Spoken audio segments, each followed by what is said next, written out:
Alors, Madame Monchamp, merci d'être revenue sur ce salon, parce que vous l'avez déjà pratiqué dans des vies antérieures. On est vraiment ravis de vous accueillir. Et je voulais vous poser une première question. Dans ce salon que vous connaissez, qu'est-ce qui vous a frappé cette année, là, dans votre visite de cette année? Qu'est-ce qui vous a paru intéressant ou significatif? Écoutez, merci de m'accueillir cette nouvelle fois. C'est vrai que je suis très, très adepte du salon. Ce qui m'a frappé, déjà, je dois le dire, c'est vraiment l'affluence.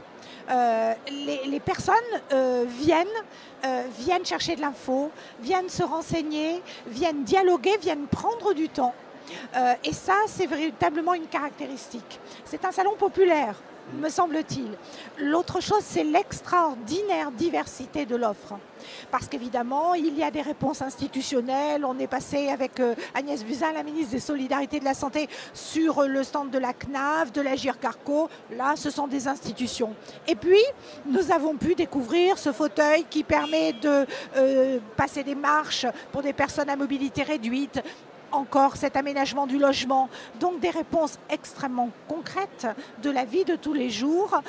Et c'est ça, cette force incroyable de montrer à quel point la question du vieillissement est un sujet de société complètement transversal. Absolument. Merci beaucoup.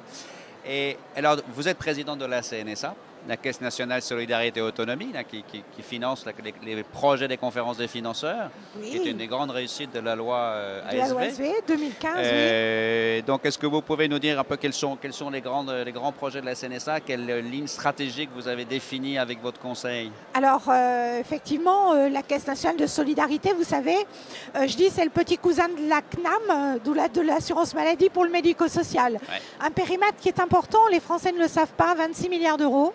Ça veut donc dire que les Français financent 26 milliards d'euros pour la dépendance, avec la journée de solidarité, avec la contribution additionnelle Solidarité Autonomie, qui permet de financer l'APA à domicile.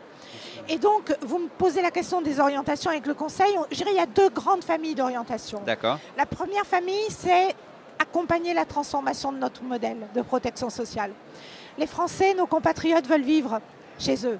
Ouais. Ils veulent pouvoir vieillir chez eux. Ce n'est pas toujours possible. Mais chaque fois que c'est possible, la société doit s'organiser pour le leur permettre. Et donc la CNSA, par des financements appropriés, par un soutien à une offre intelligente, par l'animation des réseaux sur les territoires, doit permettre cette transformation de notre modèle de protection sociale.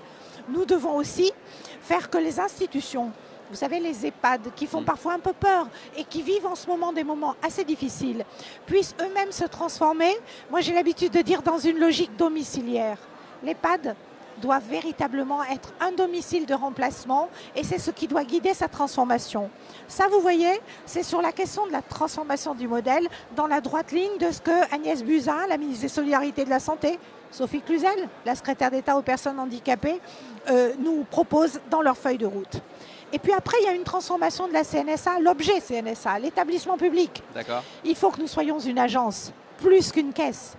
D'accord. Nous le sommes déjà, le législateur nous permet de l'être. Mais nous devons changer nos méthodes pour être encore plus près des territoires, encore plus près de nos concitoyens et encore plus près des acteurs. Il faut qu'ils se fédèrent, il faut qu'ils travaillent en transversalité. Et c'est ça l'une de nos missions, que de permettre cette réussite. De ne pas être seulement financeur, mais d'être impulseur, je ne sais pas si le mot est correct. Animateur, c'est ça. Animateur d'idées nouvelles, d'idées qui souvent remontent. Cercle de réflexion.